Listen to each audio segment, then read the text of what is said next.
Political parties with representation in parliament deny corruption allegations, and these parties represented in parliament say they are not the second-ranked most corrupt institutions in Ghana. In that they got it all wrong when they ask questions that seek to let members of the public point at the actions of individuals and putting those actions together as the corruption for an organization because they happen to belong to that organization. That is the problem. When you are talking about MPP or NDC, what is NDC? They are questioning whether those who framed the questions for the Ghana Integrity Initiative survey made a clear distinction between political parties as institutions and individuals. The group of general secretaries said they accept that corruption is a problem and that society continues to suffer its consequences. It, however, accepted that anti-corruption actions are needed in all spheres of public decision-making, including better rules on lobbying and political financing, making public spending and contracting more transparent, and making public bodies more accountable.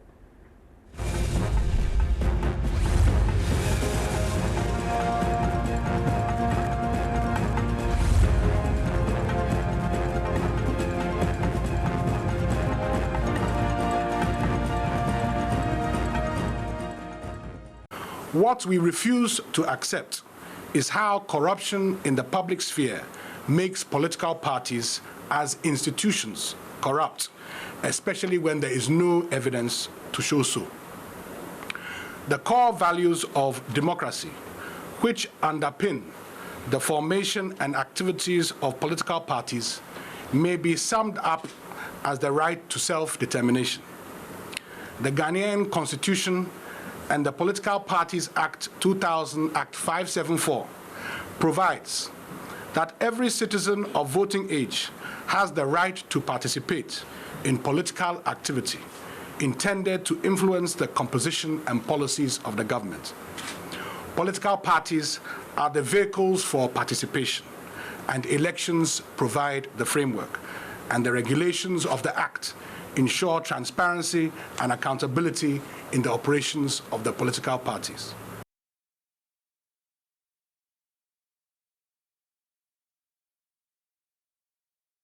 So a lot of them also address the gathering, the general secretaries, a lot more address the gathering. Let's listen to what Bernard Mona also told the media men present.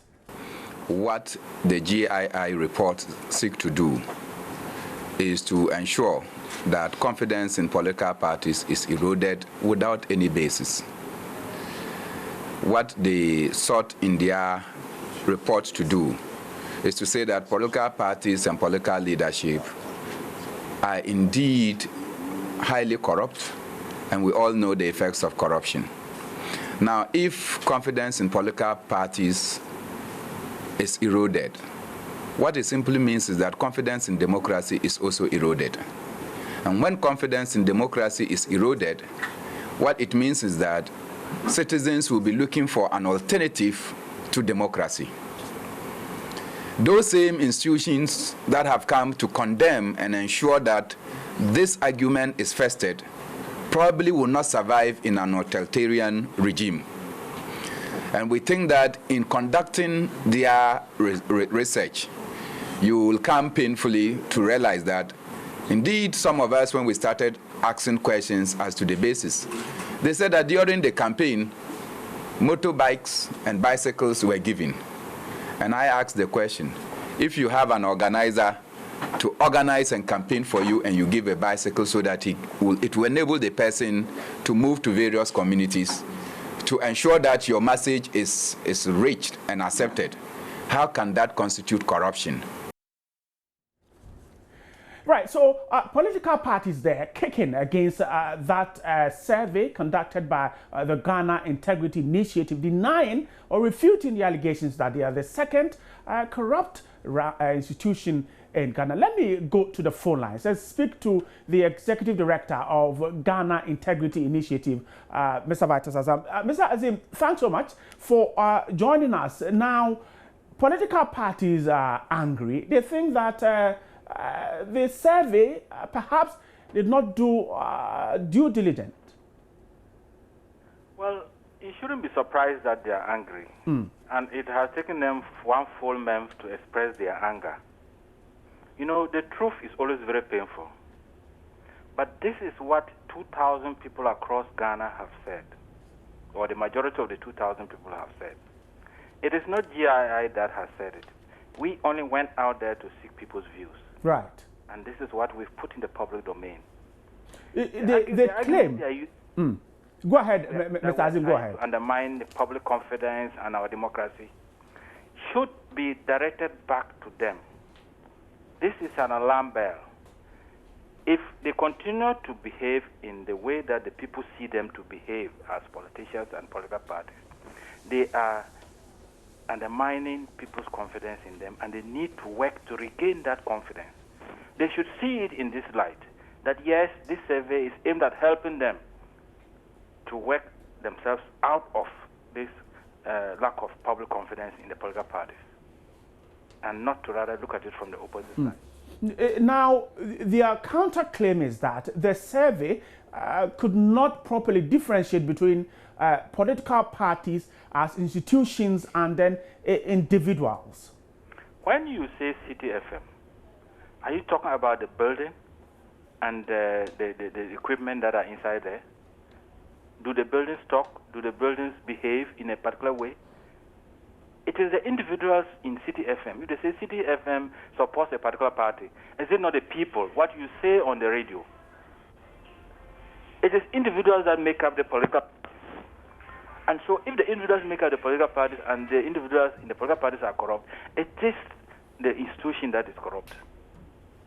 No, again, the General Secretary of the PNC, for instance, put it that, look, if I have an organizer and I give him a motorbike or her a motorbike to enable him or her go around and spread the party's message, it does not amount to corruption. But he thinks that all that was included in the survey. Well, you have a party hierarchy in your constituency. People know them. So if you give them those motorcycles to go around and do their work, people know. But where you give people motorcycles, people who are outside that group of people that are doing your work for you, can he, Mr. Bernard Mona, deny that at party congresses, mobile phones, envelopes are given to delegates? Can he deny that? Let's be honest and say that, look, what we are doing is wrong. We need a change for our democracy to grow. We don't have to continue to behave like ostriches, denying what is true. And that's why I'm asking, why did they have to wait for one full month to come out and express their anger? Were they doing another? They should have been doing another research to counteract our research findings. I don't think they have done that. So what is the basis of their saying that our research was faulty? If you look at political parties, they have consistently placed second. In 2009, they had a 3.6% score. 2010, 3.6, 2011, 3.9, and 2013, 4.2. Can corruption be completely, totally gotten rid of among political parties? Well, from the trend you have just read, they are not doing anything to address it, except to deny the truth. So how can it be kept from political parties? This trend, as you've outlined, should have been an alarm bell to them, a warning that, look, what is happening, the people's perception of your parties is not the best. So let's sit together as political parties in a non-partisan way and look at the issues that make people think that we are corrupt and decide how to address them so that the public, the electorate, will have more confidence in us. Because we don't want a situation where people just sit back in their houses on the election day because, after all, you hear people commenting, oh, politicians, they're the same. Whichever party is in power, it is the same. That is not good for a democracy. People need to be encouraged that when you are going to vote, you are going to vote for a transparent and accountable government, a government that will be pro-poor, that will come address the interests of the majority of Ghanaians. You don't want politicians that will come last minute, 2 months to elections, and promise you, give you money, 10 cities each, and expect them to vote for you. You need to promise what you can deliver. Do we have an electorate in the people have confidence in you? In looking for a solution to this problem, do we have an electorate that is able to withstand the temptations of political parties to get rid or reduce corruption? I think we have an electorate that is at least ready to resist the temptation to vote for people based on factors other than merit. We've seen a number of sitting MPs that lost the 2012 elections. And in any case, why do we change? Why do we have different parties winning power and taking over power?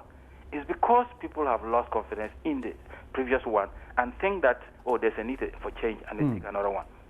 So there are people that I know of people who have taken money from politicians and still decided to go and vote against them. So there are people that are not happy with the situation. Of course, there are other people that are tempted because of the poverty in our society. Sometimes if you offer them something small and they're ready to take it and go and vote in the way that you want. Especially there are allegations that some people you have to go and swear you have taken money from this person, so you must vote for that person. So I would rather say that the political parties should come together and sit down and review their situation, what they have been doing, and see, why is it that public has this perception of us? What can we do to change that perception?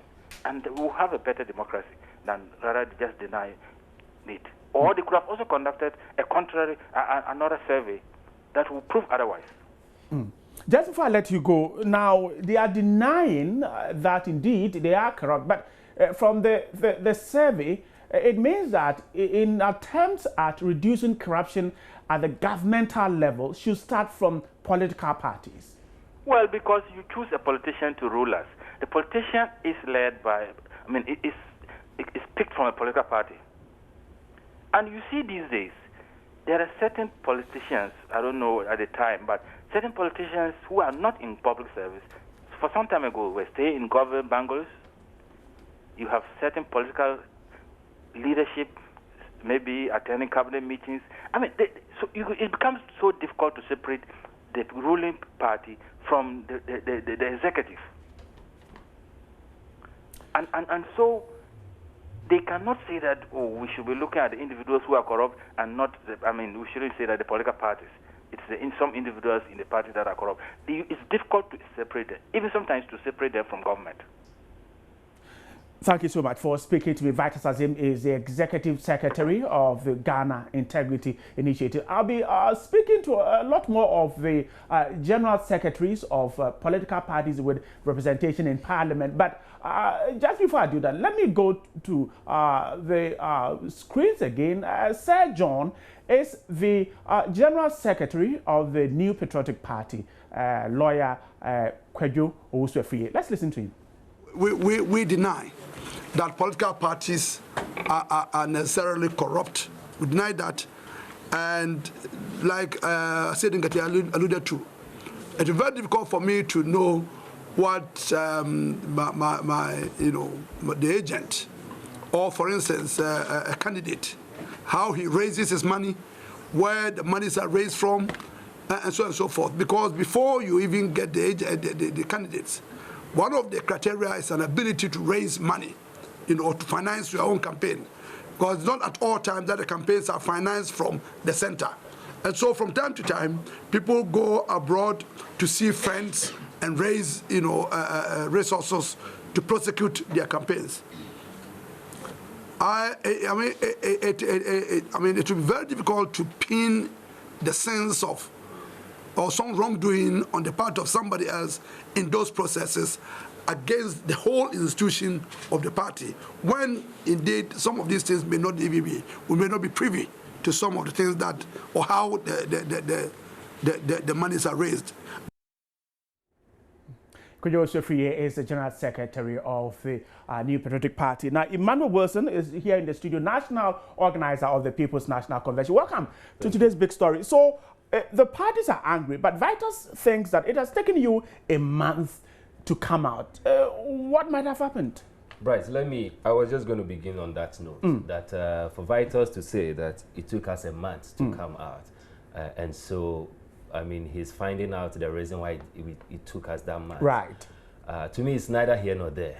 I believe strongly that if indeed the survey that Vitus and JII did, if it was, you know, a survey that's supposed to be very credible, then I'm sure they spent more than a month on it. Right. And if they did so and a report had come, it is just prudent and very responsible on our side that we will not just come out and quickly rebut or say anything for or against it.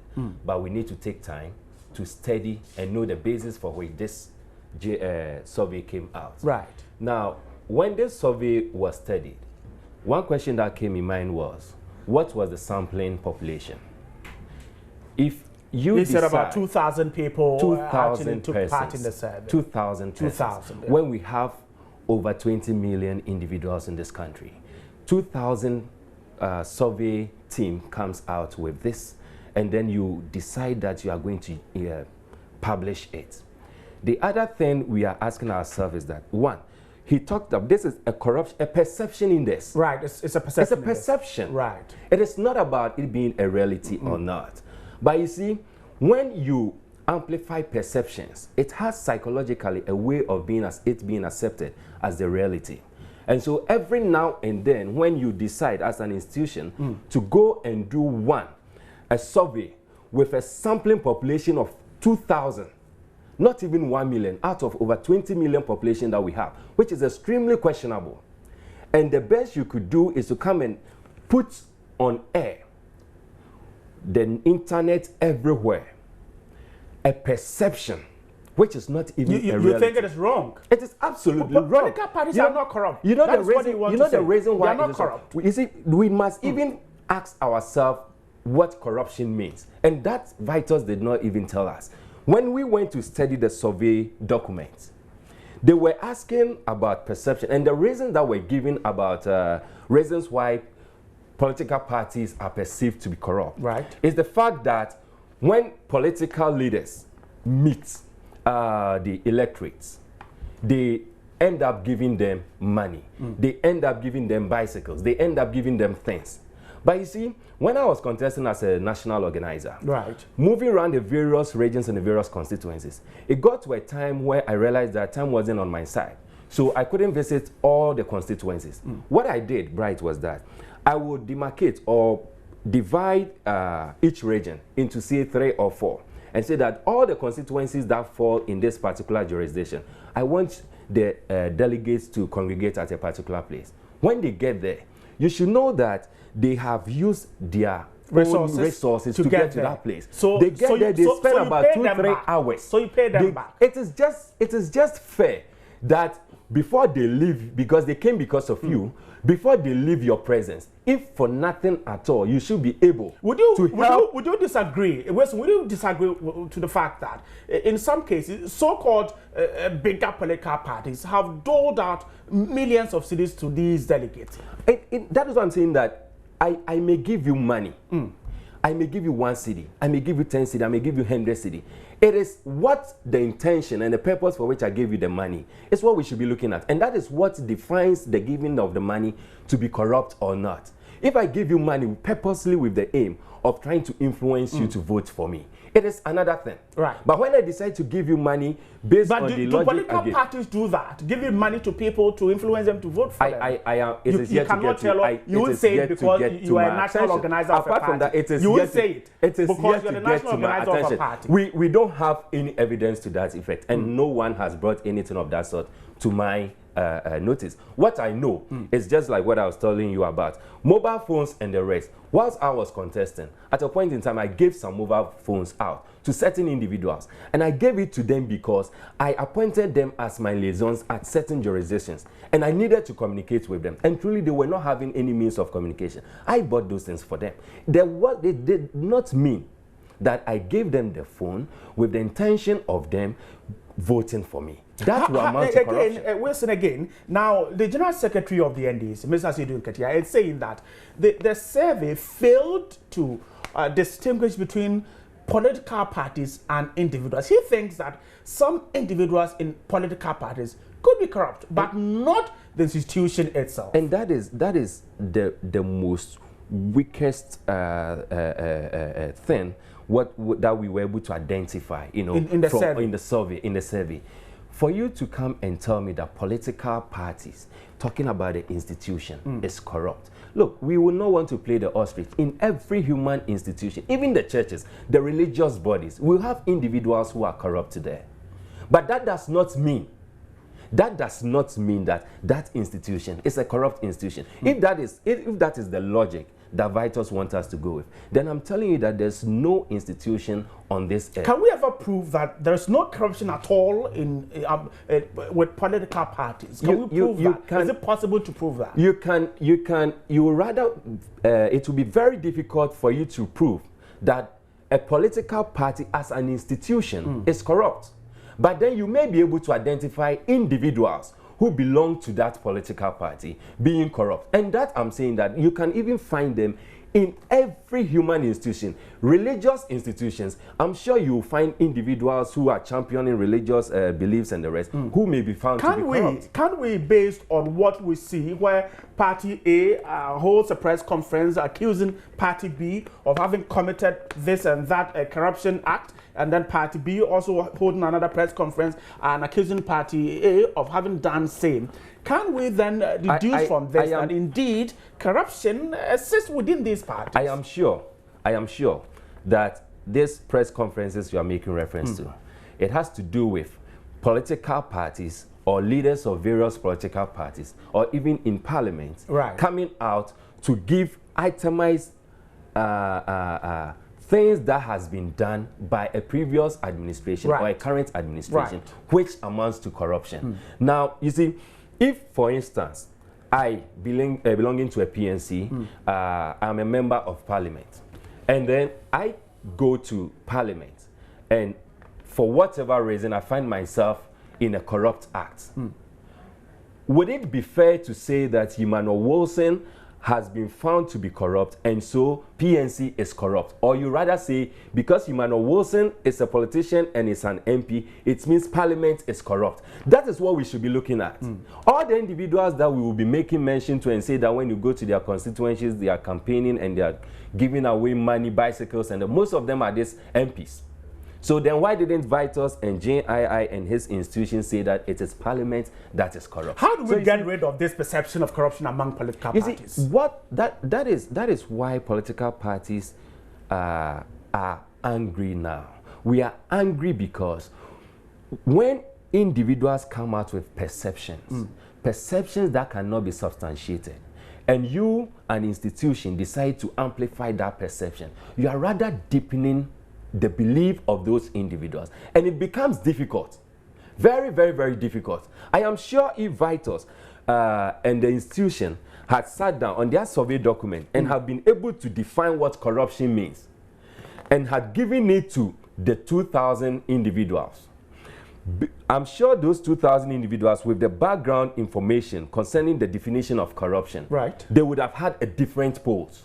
You understand? And so it is time rather for us to see that, look, when we try to deepen perception, we are not just doing harm to political parties.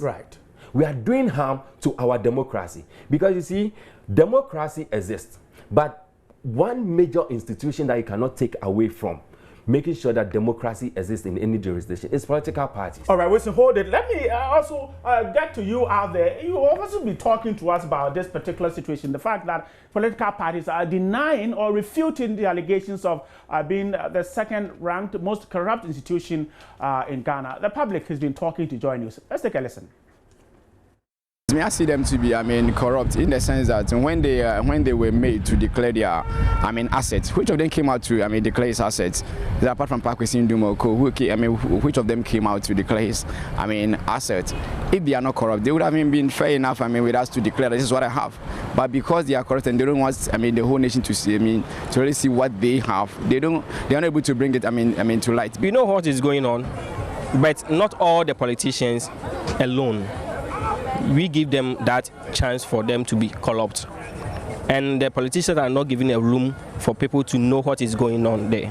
So I think they are guilty for that, and we the citizens, we too are also somehow guilty, because we are all supposed, because we are in party A, when we are party come on in power, if something is going on, for me to, to say it, it's difficult because I know what I'm getting from there.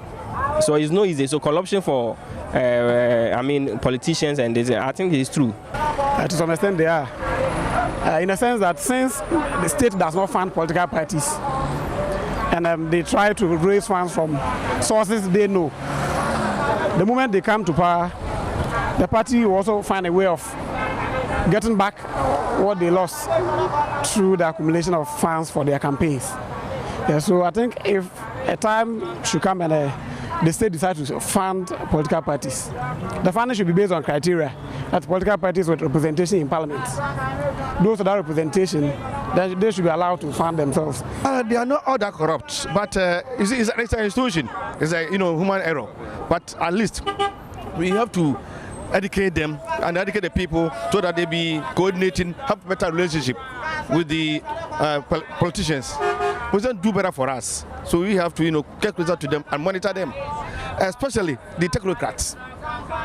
They assist the politicians to be corrupt if they are corrupt.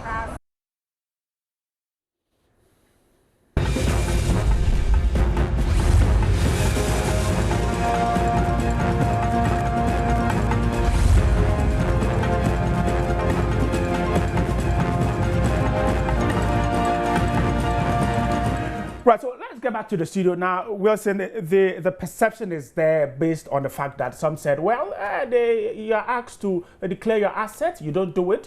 They need to raise funds for campaigns, and so the perception lingers on.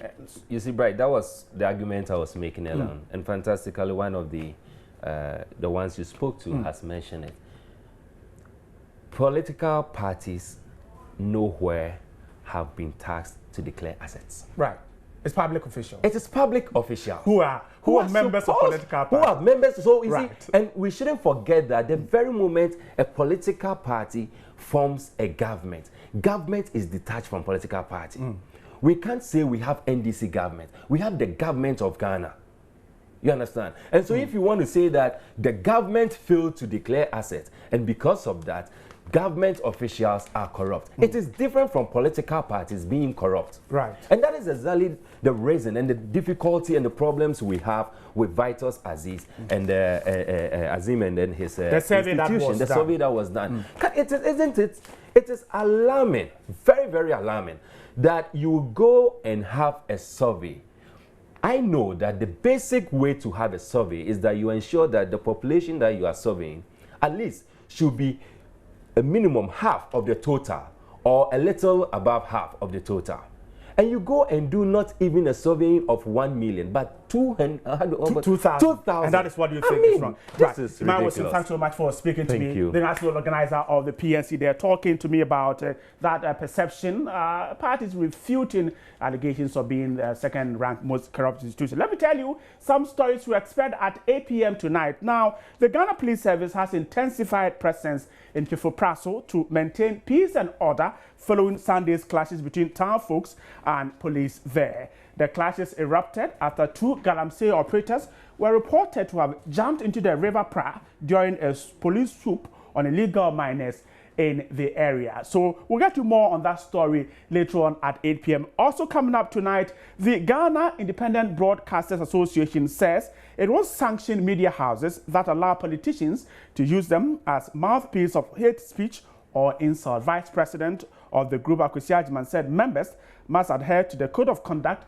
and perform their duties with professionalism. And the president has expressed satisfaction with the security arrangement put in place to avert any trouble before, during, and after the Supreme Court verdict. At the daily briefing today, Deputy Minister of Information Felix Kwakye Ofosu said that Ghana will remain peaceful after the verdict. We'll have more on that later on at 8 p.m. with Israel Live. And the show was brought to you by Blue Rose Limited, Shelter for All, and Star Life Assurance. Thanks so much for staying there. My name is Bright Nanamfo. Good evening and see you later on.